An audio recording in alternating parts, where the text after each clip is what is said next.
એક ગામમાં રમેશ નામનો એક ચતુર માણસ રહેતો.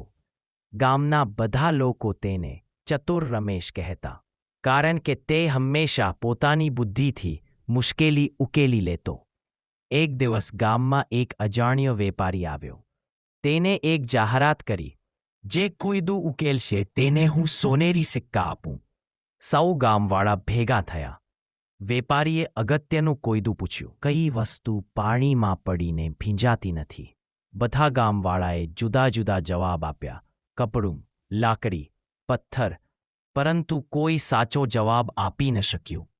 ચતુર રમેશને વિચાર આવ્યો. થોડા સમય પછી તે હસતો હસતો બોલ્યો, સૂર્યનો સાયો. વ્યાપારી આશ્ચર્ય પામી ગયો અને બોલ્યો, બિલકુલ સાચું. છાયો પાણીમાં પડે તો પણ ભીંજાતો નથી.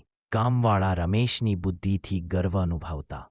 વ્યાપારીએ તેને સોનેરી સિક્કા આપ્યા અને બોલ્યો, ચતુર મન સોનાથી કિંમતી હોય છે.